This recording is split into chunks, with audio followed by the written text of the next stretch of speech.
Ապացուցողական առումով դեռևս չեմ կարող ասեմ, որ տենց բան կա։ Դե ուռուցքը մի օրում չի մեծանում, դες ոնց է ինքը տենց մեծացել։ Առասարակ օնկոմարկետները իրանք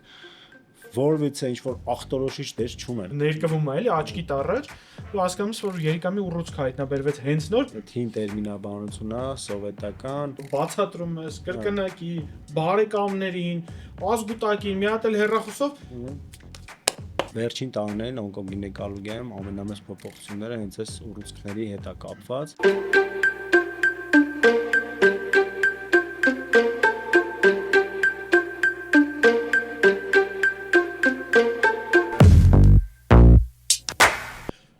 Բարի առավոտ կամ ցերեկ կամ գիշեր նույնիսկ որոշ մարդկանց համար ովքեր ունեցել են ուրփաթ թեժ երեկո երեք Երևանի ակումբներից որևէ մեկում տեղը ինձ է գրեք որ այտենց լավ անցնում այսօր խոսելու ենք կանացի առողջությունից բայց կանացի առողջության ոչ թե այն տարեկան ստուգումներից չեքափերից սոնոգրաֆիաներից այլ մահացու հիվանդություններից այսօրվա մեր հյուրը Medline բժշկական կենտրոնի օնկոգինեկոլոգիական ծառայության ղեկավար համեստագույն անձնավորություն, իմ լավ ընկեր, մարդ վիրտուոզ, ապա 5000-ի այսքան կարամ ասեմ, բժիշկ Վազգեն Մնացականյանը, բարև Վազգեն ջան։ Բարև։ Ոնց ես։ Շատ լավ դու։ Արդեն լուրջը չէ, ապեր։ Թուլացի սա Medline-ը չի ստեպտի լուրջ, ոնց թուլանանք զրուցենք իրար հետ։ Օնկոգինեկոլոգիա ծանր, գերծանր մասնագիտություն։ Բառից բուն իմաստով այսօր մենք վիրահատությունը տեի նայում, այսինքն կողքը վիրահատում է ես իմ համար, մտա քո մոտ ու տենամ հեռացնում ես մոտավորապես 4 կիլոգրամանոց ուռուցք, եթե ոչ ավել։ Մոտավորապես 4 կիլոգրամանոց ուռուցք։ Այդ պահին չէիր մտածում, դե լավ դալալ աշխատեի ավելի լավ կլներ կամ չգիտեմ ծրագրավորող կլներ, ավելի լավ կլներ, որովհետև այդ ուռուցքիդ տակ դու լիք խնդիր կարայր ունենայիր, որ այդ պահին քեզ կարար դժվարություններ պատճառեր մեղմ ասած։ Ընդհանրապես դժվար մտքովս չի ասեմ խի, որովհետև վիրաբուժությունը կոնկրետ նենց դրայվ այն ստալիս, նենց ադրենալին այն ստալիս, որ ոչ մի մասնագիտության մեջ ես չեմ կարող գտնել։ Դրա համար երբեք իմ մտքով չի անցել, որ ծանր վիրահատություններից հետո նստեմ մտածեմ փոխեմ մասնագիտությունս։ Հակառակը ծանր այդ վիրահատությունից հետո հորմոնալ մի հատ նենց պիկա մոտս լինում, որ հաջորդ վիրահատությունը մտածում եմ պիտի ավելի բարդ վիրահատություն անեմ։ Ու տենց չի անցել։ Այսօրվա կնոջից խոսանք, ում դու հեռացրեցիր ձվարանի, աջ ձվարանը ընդհանրապես հեռացրեցիր ամբողջում, դնդդ մի քիչ ձվարաներ ու 99%-ը բարակ կամ սահմանային գոյացություն էր։ Ոնց եղավ որ այդ կինը դիմեց քեզ, ինչ խնդրով դիմեց քեզ ու ոնց է ուռուցքը հասել, դե ուռուցքը մի օրում չի մեծանում, դες ոնց է ինքը տենց մեծացել։ Այդ կինը ինքը ակտիվ ֆիթնեսով էր զբաղվում, երիտասարդ աղջիկ էր եւ մի քիչ փոր է ունեցել, մտածել եմ որ ֆիթնեսը պետքա մաշացնի փորը, բայց դե ձվարանի գոյացումներ կան, որոնք շատ արագ են մեծանում, խոսքը վերաբերում է ցիստադենոմաներին, իրենք կարող լինեն բաորակ, սահմանային չարորակ,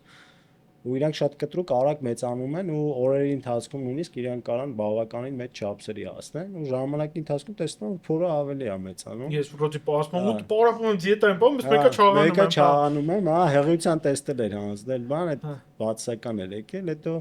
իր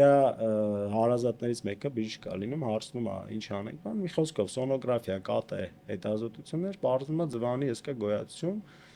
այդպես դիմեց ինձ նախնական հետազոտություններով այնտեղ սահմանային էր եւ այդ դեպքում արդեն ռադիկալ, այսինքն արգանդի հեռացման հարց չկա, կարելի է օրգան պահպան վիրահատություն կատարել, ու ձախ ձվանի վրա էլ կար կիստոզ վիրահատություն, չգիտեմ, տեսա,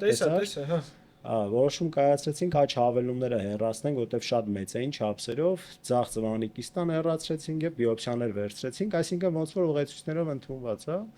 Հուսանք պատասխանները լավ կգան եւ այդքանով կսահմանափակվենք։ Լիմֆատիկ հանգույցներում լիմֆատիկ հանգույցներ տվյալ դեպքում ցուցված չի հեռացնել։ Մի հատ կան ձևի համար։ Չէ, դե ձևի համար կարանք հեռացնենք, բայց դրանով հիվանդին օգուտ չենք, հակառակը կարանք լիքը բարդություններ առաջացնենք, դու գիտես, որ լիմֆատիկ համակարգի հեռացումը կարա հետագայում լուրջ խնդիրներ առաջացնի։ Դուք մինչև որ այդտեղ իմուն պատասխանի հետ մենք կարող ենք խնդիրներ ունենալ, որովհետև մի անգամ լեկցիա լսում որ լիմֆոդիսեկցիան Եթե հնարավոր է պետք է պահպանողական આવે, որովհետև ուռուցքի կրկնակի աճի դեպքում մենք ունենանք մի հատ պաշտպանողական մի հատ էլ պատնեշ էլի մարդ։ Դե կարող է դա լեկցիայի մակարդակով այտենց քննարկում է գնացել, բայց ապացուցողական առումով դեռևս չեմ կարող ասել, որ այտենց բան կա, բայց ճիշտ ես ասում, որ հիմա լիֆոդիսեկցիաներից մաքսիմալ չափով փորձում են խուսափել, որովհետև եթե կարելի է հեռացնել թիրախային լիմֆացիկ, այսինքն պահակային լիմֆացիկ հանգույցները, որոնք առաջինն են ախտահարվում պաթոլոգիաների ժամանակ քաղցկեղային, ինչի դնել ամբողջ լիմֆացիկ համակարգը հեռացնել, դրանով լիմֆոստազ է առաջանում, լիմֆոկիստաներ են առաջանում, լիմֆորեայի հետևանքով հետվիրահատական խնդիրներ, ալբումինի մակարդակը, մի խոսքով ծանրացնում ես դու հիվանդի ընդհանուր վիճակը, ու հիմա ժամանակակից օնկոգինեկոլոգիայում Ես պլավնի անցնում եմ մյուս հարցերին, օրինակ արգանդի ուռուցքների քաղցկեղի դեպքում, վզիկի քաղցկեղի դեպքում ICG մեթոդն է կիրառվում, երբ որ ինդոցիանիտ գրինի միջոցով մեփինգ է կատարվում, քարտեզավորվում, այսինքն այդ պահակային լիմֆացիկներն են ներկվում դրանց միջոցով եւ մի քանի հատ հանգույց հեռացնելով frozen section-ի միջոցով, այսինքն անմիջապես ուղարկվում է հիստոլոգիական հետազոտության եւ դրանով ավարտվում է։ Հասկանում եք, այդ բանը պիտի շարունակես թե չէ։ Այո։ Նույնը այդ որ ասացիր ուղեցույցներում կամ լեկցիաներում շատ բաներ են ասում կամ ուղեցույցներում, որ օրինակ, չգիտեմ, հերրավոր գյուղի պապին, որ ասես գնա 3 ամիսը մեկ էս անալիզը հանձնի, ուռուցքը կա, բայց կարող կլինիկական նշանակություն չունի, դու կարող ես պրոստը հիվանդին ուղարկես ու 5 տարի հետո գա մետաստատիկ քաղցկեղով եւ այլն ու դա երևի ավելի զարգացած երկրների համար է, որտեղ չեքափերը իրանք ավելի ինտենսիվ են իրականացում ու հիվանդի հույսի վրա դրած չի, այլ ապահովագրականների առաջնային օղակի եւ այլն։ Սենց հարց։ Կինը հղիության թեստ է դնում, ցած հետաքրիր դրական է գալի թեստը։ Ինչ ուռուցքի մասին կարա խոսալ։ Բացի հղիությունից։ Կան ձվանի գոյացումներ, ոչ այսինքն ոչ էպիթելային ծագման, որոնց դեպքում հնարավոր է բետա ԽԳՉ-ի մակարդակի բարձրացում, դրանք ոչ էպիթելային ծագման ուռուցքներ են։ Սենց երկու բառով ասեմ, մեզի մեջ երբ որ դուք թեստը դնում եք, ինքը հայտնաբերում է բետա ԽԳՉ։ Եթե բետա ԽԳՉ-ն դրական է,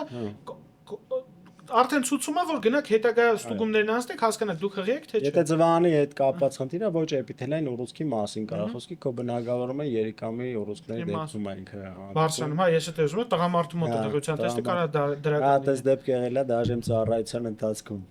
Հետո ամուսինն է տեստը հանձնել դրական է։ Ամուսինը խիա հանձնել։ Դու չգիտեմ, բետա ԽԳՉ-ի բանը հանձնել, տեստը հանձնել, ուզեցել է հանձնի։ Զակայվ, հա։ Հանձնելը դրական է եղել։ Այդտենց հետազոտությունների ընթացքում պարզվել որ երիկամի ուռուցք ունի։ Լսի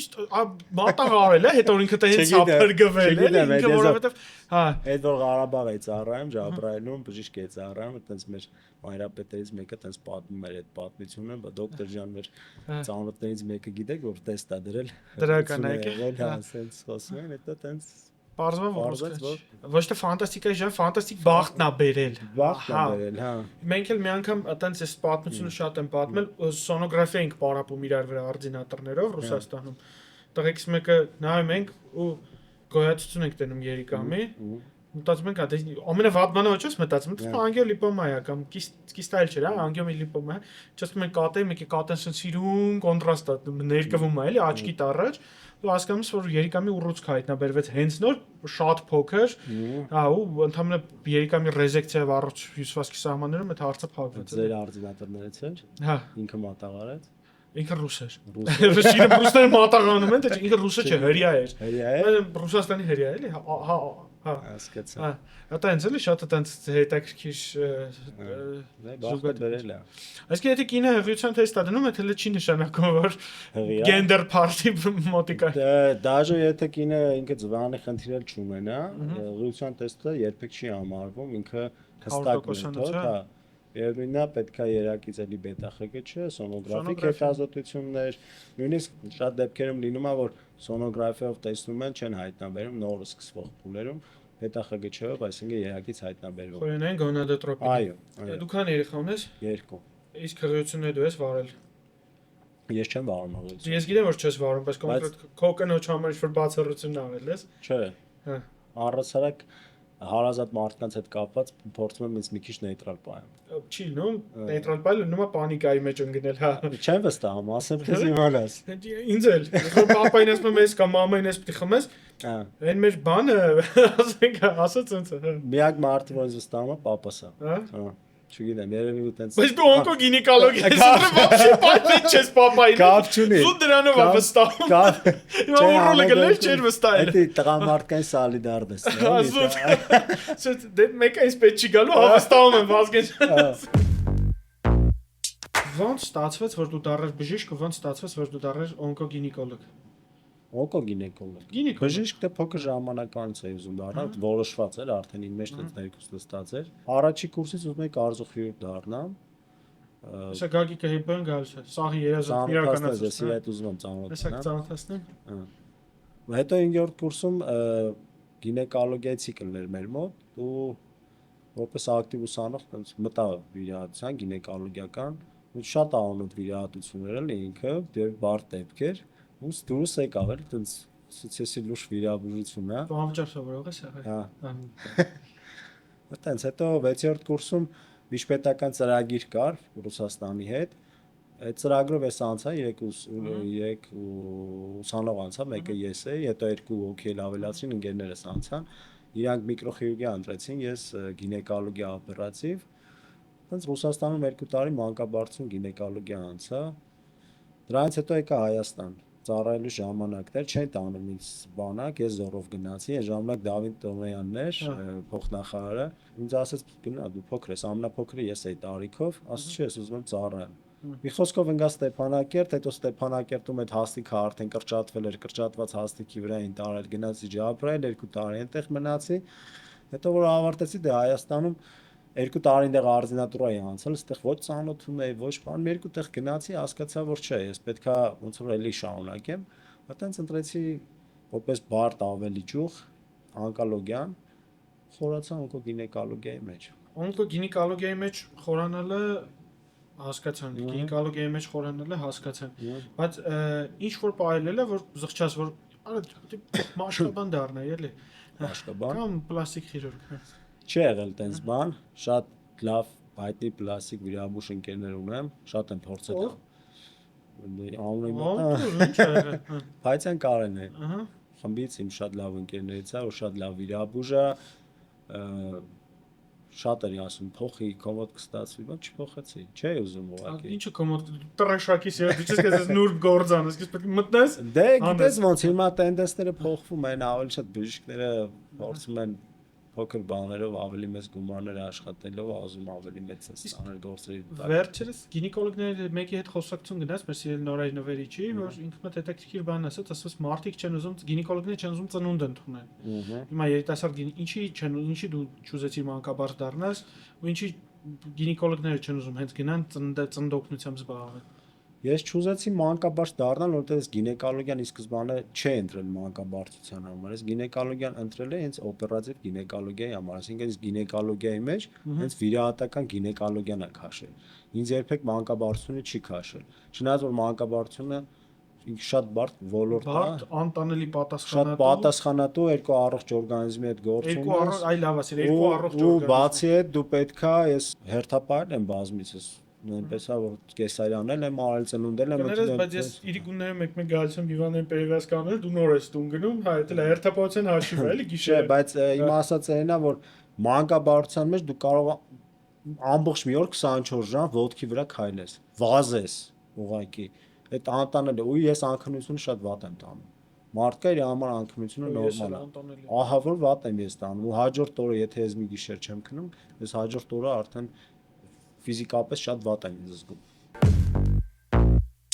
Մեր հաղորդման գործընկերն է բժշկական գենետիկայի եւ առողջության առաջնային պահպանման կենտրոնը։ Բժշկական գենետիկայի կենտրոնը Աբովյան 34/3 հասցեում գտնվող բոլորդ էլ գիտեք, ու գիտեք այնտեղ կարելի է հանձնել գենետիկական անալիզներ մասնավորապես պարբերական հիվանդության հետ կապված։ Սակայն քչերը գիտեն կամ զարմանում են մեկ-մեկ, որ բժշկական գենետիկայի կենտրոնում կարելի է հանձնել անալիզների ամբողջ սպեկտրը, սկսած արյան ընդհանուր քննությունից վերջացրած բարդ NGS պանելներով կապված հղիության, օնկոլոգիական հիվանդությունների, ռևմատոլոգիական քիմիական հիվանդությունների, սիրտ-անոթային հիվանդությունների եւ այլ տարբեր տեսակի պաթոլոգիաների համար։ Կարող եք հանձնել հորմոնալ տեստեր, կենսաքիմիական տեստեր, մանրէաբանական հզոր լաբորատորիա, PCR լաբորատորիա եւ շատ ծառայություններ, որ մատուցումը բժշկական գենետիկայի կենտրոնի պրոֆեսիոնալ, բարի ու շատ ընկերասեր թիմը։ Մանրամասների համար կարող եք զանգահարել 015 800 800 հեռախոսահամարով կամ այցելել cmg.am կայք։ Իդեպ բժշկական գենետիկայի կենտրոնը անցել է ISO հավաստագրումը։ Դե ինչ սիրելիներս, այցելեք մեր մոտ ու առողջ եղեք։ Մաման, կինդ կամ մնացած քո հարազատն չգիտեմ, քույր ունես թե չէ։ Երկու քույր։ Հա, տարբեր տարիքային խմբերում են։ Ամեն տարիքային խմբի տարեկան ինչ խորհուրդ ես տալիս չեքափ անցնեն գինեկոլոգիայի հետ կապված։ Մամային, կնոջդ ու քրերիդ։ Դե երիտասարդներին, Քրերիդ։ քրերից կնոջս, որտեղ եմ տալիս ստանդարտ պապկսուկները հանձնեն, Տարի սոնոգրաֆի։ Չէ, դե պապկսուկը եթե HPV-ն հանձնում ես բացասական, պապը նորմալ է, տարի մեկ իմաստ չունի, առնվազն 3 տարի կարաս չհանձնես։ Սոնոգրաֆիաները ամեն տարի գոնե մի անգամ։ Մամայի հետ կապված մի քիչ այլ է, մի քիչ ավելի հաճախ է ինքը հետազոտվում։ Ինչ հետազոտում, որ մյուսներն են իրաց մամաներին էլի հետազոտեն։ Եթե առողջական խնդիրներ չունեն, 50 տարեկանից հետո գոնե տարվա մեջ մեկ անգամ սոնոգրաֆիան պարտադիր է։ Կրծքագեղձերի հետ մամոգրաֆիան է պարտադիր, ընդհանուր այդ հետազոտությունները եւ նաեւ այրան անալիզներ, պես էլի։ Այսինքն օնկոմարկերներ անիմաստ հանձնելը իմաստ չունի, որ մարդիկ կան, որ գնում են պրոստո օնկոմարկերներ են հանձնում, ասենք։ Մարդիկ կան, բժիշկներ կան, որ բոլոր ձվարանի օնկոմարկերներ։ Հա, ձվարանի ֆունկցիոնալ կիստա են տենում, մի անգամից մի 6 հատ օնկոմարկեր են նշանակում, գալիս է ասում ինչի են նշանակել։ Առասարակ օնկոմարկերները իրանք որևիցե ինչ որ ախտորոշիչ դեր չունեն, այսպես ասեմ քեզ։ Իրանք չունեն 100% սպეციფიკություն։ Այդ ձեր ոլորտում չի, որ PCR-ն, ասենք, հա էլի Չէ, ինքն էլ 100%։ 100% չի, բայց PCR-ն ավելի մեծ ինֆորմացիա է տալիս ձեր բնակավարում։ Պրոստատի մասին է ինֆո տալիս գոնե։ Այո։ Իսկ մեր ոլորտում կոնկրետ այդ արգանդի դեպքում, ձվաների դեպքում հանձնվող այդ օնկոմարկերները իրանք կարելի է ասել որից է ինչ որ լուրջ բան դեր չեն տանում։ Իրանց նպատակը ո՞րն է։ Երբ որ լինում է արդեն քաղցկե, ոնկոլոգիա եւ հանձնած է լինում այդ անալիզները, դրանից հետո արդեն հսկողության ժամանակ կարեւոր է օնկոմարկերների քննությունը, այսինքն եթե բուժումից հետո դու տեսնում ես, որ օնկոմարկերները բարձրանում են, դա նշանակում է արդեն ուռուցքի կրկնողության ռիսկում ես։ Այդ դեպքում է իր դերը շատ բարձր։ Մնացած առումով, ախտորոշման առումով իրանք որևիցե դեր չունեն, կարելի ասել։ Պետք է միայն դիագնոստիկ այլ մեթոդներ հետևել։ Այսինքն տարին մի անգամ սոնոգրաֆիա, պապկսուկ, 50-ից հետո նաև կրծքագեղձերի մամոգրաֆիա։ Կրծքագեղձերը ավելի վաղ, 50-ը դա բարձր տարիք է։ Այո։ Ավելի վաղ։ Գոնե 45-ից հետո։ 45-ից հետո 45-ից սկսած գոնե Հա, կա։ բայց կրծքագեղձի սոնոգրաֆիան ինձ թվում է երիտասարդ տարիքից է, որովհետև Մամոգրաֆիայի մասին եմ խոսում։ Սոնոգրաֆիան կարող է ավելի վաղ տարիքում էլ անել։ որովհետև մենք շատ ենք տենում գոյացություններ երիտասարդ տարիքում, իսկ երիտասարդ տարիքում այն գոյացությունը, որը կրծքում չի շոշափվում, դա դեռ կարելի է իրան կանգնեցնել, բուժել առանց մաստեկտոմիաների, ճիշտ եմ հասկանում։ Դե հիմա մաստեկտոմիա շատ քիչ են անում, ճիշտ է, այս մամալոգիայով չեմ զբաղվում որպես այդպեսին, բայց մաստեկտոմիաներ հիմա փորձում են չկատարել, որովհետև ռադիկալ վիրահատություն է, ինքը ընդհանուր կնոջ ֆորման փոխում է, ավելի փոքր վիրահատություններ են կատարում մասնակցի, այսպես մաստեկտոմիաներ, նո ոչ թե մասնակի, այլ մասնակի են հեռացնում, որպեսզի ավելի պահպանողական մոտեցում է ցուցաբերում։ Ինչ վերաբերում է այն դեպքերին, երբ որ կանայք ունենում են գենետիկ նախատրամադրվածություն, Անջելինա Ջոլի։ Հա, PRCA1, 2 կամ Լինչի սինդրոմ են ունենում նմանատիպ գենետիկ նախատրամադրվածություն, այդ դեպքում արդեն այդ հետազոտությունները ավելի վաղ տարիքում պետք է անցնել։ Այսինքն իրաց պարագայում լրիվ ուրիշ է մոտեցումները արդեն իսկ։ Ինչ շատ են գրում Instagram-ով, բժիշկ ջան, դաշտանս 4 օր առաջ ավարտվել է կամ մի շաբաթ առաջ ավարտվել է, նորից է սկսվել։ Ու արյունն են տեսնում, դե ասում եմ գինեկոլոգի դիմեք, ինչ արգանդային խնդիրների մասին դա կարա խոսել։ Կարա խոսի պոլիպների մասին երիտասարդների մոտ, սուբմուկոզ տեղակայման միոմաների մասին եւ էնդոմետրիոզի մասին։ Սրանք են 3 հիմնական խնդիրներն են օրգանական, որոնք բերում են նմանատիպ խնդիրների։ Այսինքն այդ 3 խնդիրներն էլ հայտնաբերվում են ուլտրաձայնային, այսինքն սոնոգրաֆիկ հետազոտության միջոցով բոլորին կարող ես տրանսվագինալ սոնոգրաֆիայի միանգամից ուղղորդել, даже առանց գինեկոլոգի էլ տեղյակ բարել։ Ես իմ գործով այսպես հա, առաջի բանը որ պետք է արում, նույնիսկ երբ որ ինձ զանգահարում են այդ գանգատներով, ես ասում եմ կատարեք տրանսվագինալ սոնոգրաֆիա եւ մոտեցեք ինձ, որովհետեւ դա ամեն դեպքում պետք է լինելու։ Պոլիպը քաղցկեղ դառնում, հա։ Պոստմենոպաուզալ տարիքում 2-ից 3% հավանականություն կա, որ կարա ինքը վերափոխվի։ Այսինքն այն լեգենդը, որ պոլիպ ունես հեռացնենք, որ չդառնա քաղցկեղ,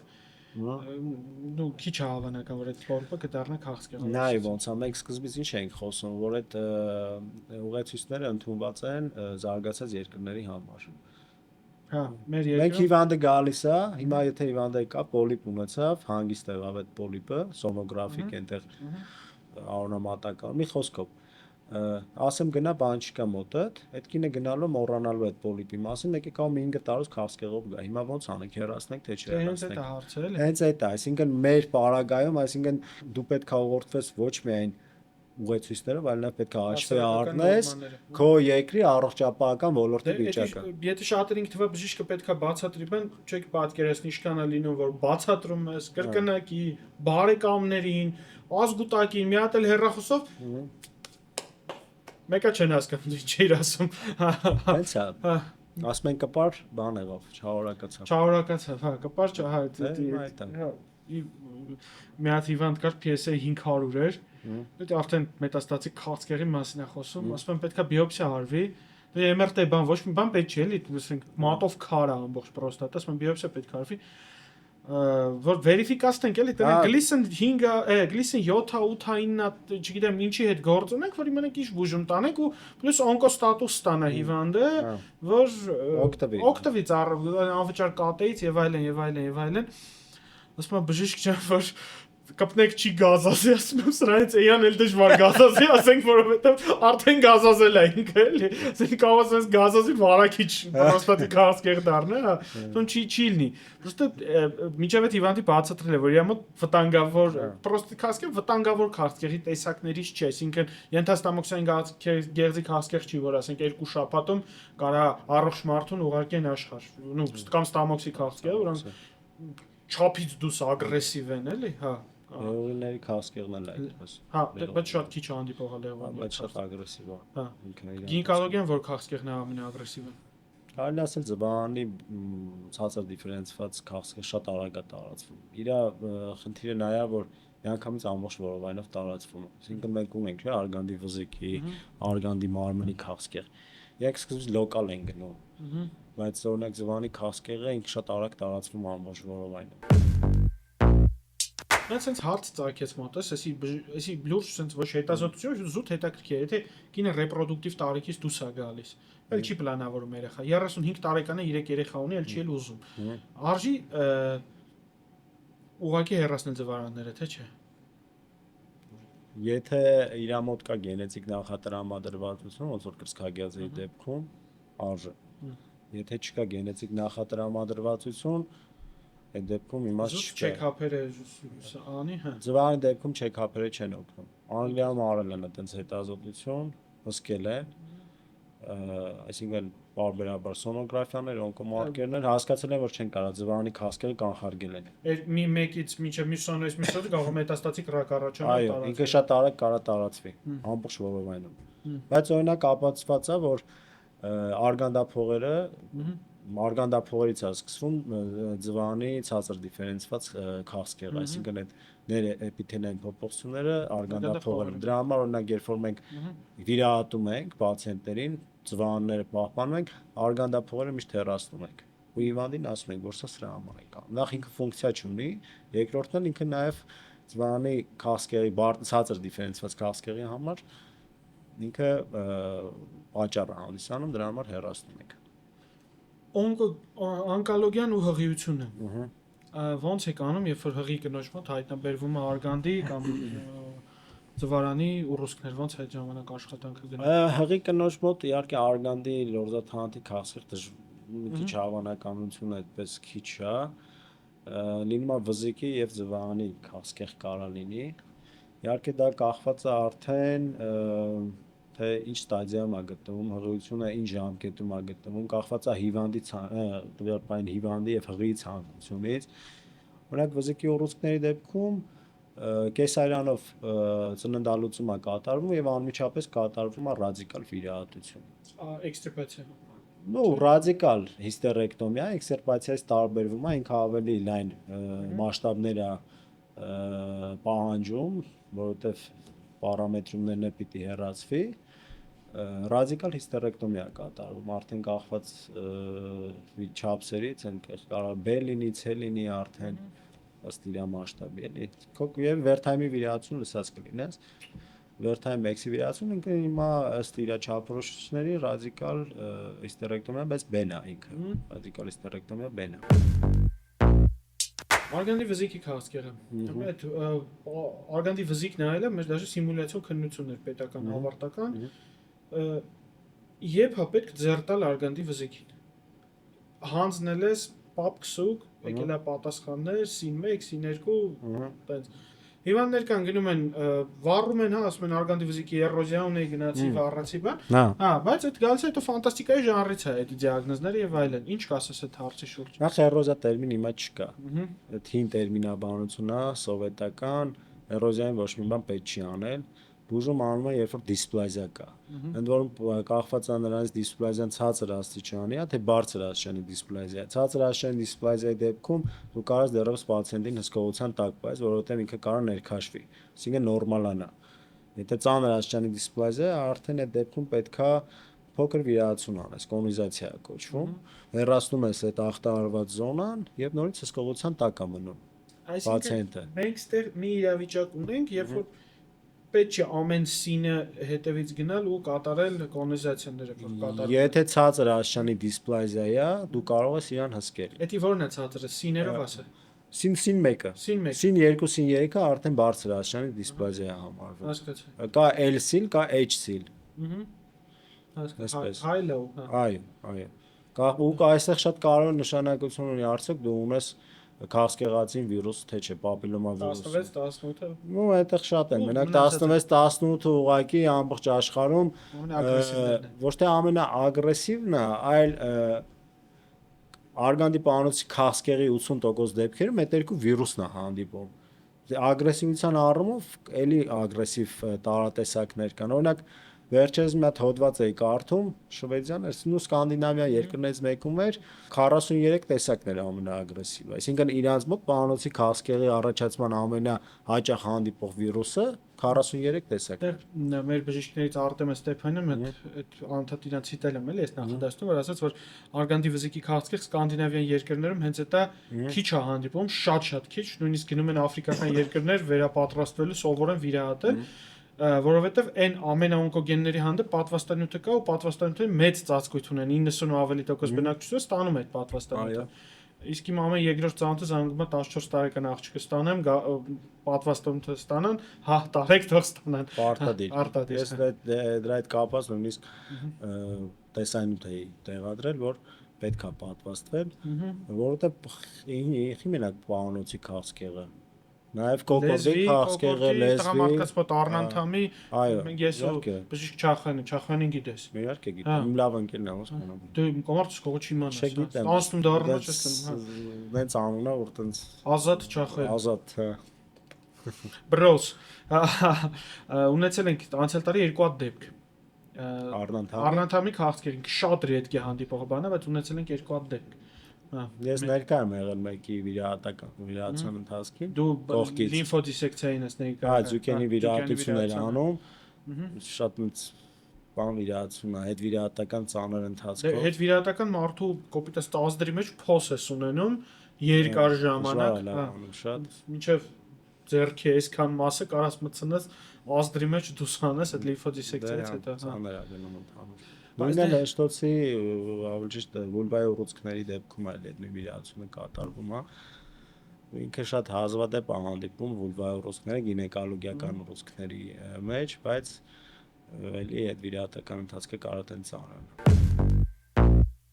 Պապիլոմավիրուսից ոնց պաշտպանվել։ Պատվաստվել եմ, պատվաստվելով։ Միակ տարբերակը պատվաստվելն է։ Էնդոմետրիոզ։ Հիվանդություն, որը ուրոլոգներին էլ է հունից հանում։ Որտեղ բազմակի ցիստիտներով հիվանդներ են գալիս, որովայնի ցավերը ստորվայնը ու կամ էնդոմետրիոզ վիրահատած է կամ աղքինում էնդոմետրիոզ վիրահատած կամ եւ այլն եւ այլն եւ այլն։ Ինչ է էնդոմետրիոզը ու ոնց պետք է իր դեմ պայքարել, կա դեղորայ, կա պատվաստանյութ, թե կա ռադիկալ վիրահատություններ, որ կամ 100%-անոց բուժում ունի այս հիվանդությունը, թե չէ։ Ի նկատի ունես բուժիչ, թե կանխարգելիչ։ Կանխարգելիչ չկա էնդոմետրիոզի դեպքում ինչ-որ հստակ մեթոդ, որ ասես կարելի է կանխարգելել։ Հորմոն կախել հիվանդություն է, երբ որ արգանդի լորձաթանթը դուրս է գալիս լորձաթանթի սահմաններից,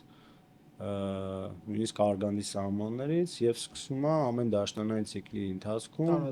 տարածվել։ Միզուղիներում, միզուկում, այդ մեծ ուրոլոգիա եմ ասում, էլի միզապարկի պատերի։ Ու դրանք արդեն բավականին խորացված ստադիաների մասին է խոսքը, իրանք իհարկե քիչ են ավելի հանդիպում, բայց իմ պրակտիկայում եղել են էնդոմետրիոզի այնպիսի զոնաներ, որոնք նույնիսկ նյարդերն են ախտահարել խորանից, ու քրոնիկ ցավերի առաջացման հիմնական պատճառներից մեկը կանանց մոտ հենց էնդոմետրիոզն է։ Պատճառները բազմաթիվ են, չեմ ուզում հիմա դրանց մեջ խորանամ կոնկրետ։ Կանխարգելման առումով դու չես կարող կանխարգելել Ուժումը մենակ վիրահատությունն է այստեղ։ Կախված թե ինչ էնդոմետրիոզի մասին ենք մենք խոսում, որովհետև կա արգանդի էնդոմետրիոզ, դա ադենոմիոզն է, արտաարգանդային էնդոմետրիոզ զվարանների, փոքր կոնքի, կապանների, այդ դեպքում արդեն այո, հիմնականում վիրահատական բուժման մասին է խոսքը գնում, որովհետև հիմնական ռադիկալ բուժումը վիրահատության, ընդ որում վիրահատությունից հետո նաև նշանակում ենք հորմոնալ թերապիա։ Արգանդի ուռուցքները։ Առաջ, դա պրիգավորը չափ ինչ-որ բան էր։ Հեռացում, ռադիկալ ամեն ինչը։ Հիմա ինչ է փոխվել արգանդի ուռուցքների բուժման դասակարգման կանխարգելման մեջ։ Արգանդի ուռուցքների պարագայում, արգանդի քաղցկեղի դեպքում վերջին տարիներին օնկոգինեկոլոգիայում ամենամեծ փոփոխությունները հենց այս ուռուցքների հետ է կապված, որովհետև եթե մի ժամանակ կար ուռուցք ու իրան ուղղակի այդպես չափսերով արգանդի մկանային շերտի մեջ խորությամբ այս կրիտերիաներով էին որոշում իր ստադիան, ներկայումս շատ կարևոր նշանակություն ունի իր մոլեկուլային տեսակը, որովհետև մոլեկուլային տեսակից է պայմանավորված առհասարակ տվյալ հիվանդի հետագա ապրելիությունը եւ ուռուցքի կրկնողությունը եւ շատ արագ վերջին տարիներին փոփոխություններ են տեղի ունեցել ու նաեւ կարևոր փոփոխություններից մեկը նա է, որ նույնիսկ երիտասարդ կանայք, ովքեր ունեն արգանդի քաղցկեղ եւ իրենց մոլեկուլային տեսակը բարենպաստ է, այսպես ասած, հնարավորություն է տրվում այդ կանանց պլանավորել հղիություն։ Ոնց է որոշում մոլեկուլար տեսակը։ Հետազոտություններ են իմունոգիստոխիմիա են ուղարկում, այնուհետև մոլեկուլային հետազոտության, այսինքն այնտեղ գենային կազմն է որոշվում, որ դրանից հետո արդեն որոշվում է թե ագրեսիվ տեսակային ինքը թե չէ եւ դրանից է կախված հետագայում արդյոք արժե տվյալ երիտասարդ պացիենտին ոչ ռադիկալ բուժումով սկսել ընդհանուր բուժման տակտիկան, որպեսզի հետագայում նա պլանավորի հղիություն, թե ոչ։ Իսկ ինքը երիտասարդ տարիքում ավելի շատ հանդիպում։ Չէ, ինքը ավելի շատ դաշնանադադարի տարիքում գտնող կանանց մոտ է։ Որովհետև օրինակ ես նայեք տեղային միշտ սիրում եմ էստրոգենի մոմիկներ նշանակեմ, պոստմենոպաուզալ տարիքի կանանց, որովհետև իրանք արգանդի չորությունն էլ իրանք մեկ-մեկ հենց ցիստիտային եւ մնացած սիմպտոմներն է տալիս, միզուղիների ինֆեկցիաների համար բարենպաստ պայմաններ է ստեղծում։ Միշտ ես ներարգանդային, ներեշտոցային սոնոգրաֆիա եմ անում արգանդի, որ արգանդի պատի հաստությունը տեսնեմ, ուռուցքների առկայություն եւ այլն եւ այլն։ Հաստ պատը կարա լինի հակացություն, որ ասենք օրինակ տեսնում ես արգանդի պատը հաստացած է։ Պոստմենոպաուզալ տարիքում ի նկատի ունես։ Եթե լորձաթանթը հաստացած է, իհարկե արդեն պետք է հետազոտությունների գնա տվյալ պացիենտը։ Բայց եթե այնտեղ խնդիր չկա, հանգիստ կարող ես նշանակել։ Եթե իհարկե մենք խոսում ենք դաշնանադադարի տարիքում կանանց մասին, որովհետև իրանց լորձաթանթը պետք է լինի մինչև 0.5 սանտիմետր։ Այսինքն 5 մմ։ Առաջին 5 տարին դաշնանադադարից հետո դրանից հետո պետք է ավելի բարակ լինի։ Այսինքն հա դաշտան չկա, այո, եթե դաշտան չկա, այնտեղ պետք է լորձաթանթը հաստացած չլինի, բայց եթե տեսնում ես հաստացած, պետք է միանգամից ուղղորդես համապատասխան մասնագետի մոտ, ինձ մոտ էլ է։ Հա, չոչախանի մոտ չեմ ուղարկել, հա։ Գրքերից ինչ խորհուրդ կտաս, որպեսզի կարդան մեր դիտողները։ Գեղարվեստական գրոշին տանեն գեղարվեստական գրականություն։ Սաղ մեր հյուրերը չեն կարդում, բայց ես քեզ կնվիրեմ գրքեր որ կարդաս, բայց ինչ խորհուրդ կտաս։ Չեմ կարող ինչ-որ հստակ բան խորհուրդ տամ, բայց կարամ ասեմ, որ եթե փոքրիկ իշխանը չեն կարդացել, պարտադիր կարդան։ Մեծ նրանք կարդացել են, հա։ Այդպես գրքամոլ չեմ այդ առումով գեղարվեստական գրականության։ Բայց հիմա այս բանին այտենց չեմ, որովհետև ժամանակս չի հերիքում։ Իսկ երիտասարդ գինեկոլոգները ինչ կարդան։ Մարդը 6-րդ կուրսի ուսանողը ասում է գինեկոլոգի դառնա, ես գիտեմ ինչ խորհուրդ տամ, էլի, դաժե կարամ գրքերը տամ, որ կարդան։ Մասնագիտական։ Հա, մասնագիտական, որ ուրոլոգիայից գաղափար ունենա, ինչով օրդինատուրան ընդունվել է։ Որտեվ ես որ գնացել եմ ուրոլոգիա օրդինատուրան, գիտեի որ մարդ ունի 2 պոչկա, մի միզապարկ, ու տենց էլի։ Դավժան, հիմա ժամանակային ես փոփոխությունները ինտերնետային չեն թողում, որ մարդ ֆիքսի ժամանակին ոնց է, մի հատ գիրք են տալիս, ասում են այս գրքով։ Всё, էսա։ Օրինակ օնկոգինեկոլոգիայի բնակ Բոխման ենթադրենք կամ չգիտեմ։ Հիմա այդպես չի, կոնկրետ ես հիմա օգտվում եմ եվրոպական օնկոգինեկոլոգների ասոցիացիայի։ Չէ, երիտասարդ ինչ կարդա, անատոմիա երևի պիտի կարդա։ Օրինակ ուրոլոգիայում կա Քեմբելսը, որ ինքը իրեն անվանում են դաժե դասագիրք չէ, աշխատություն։ Մեր բնակավարում ես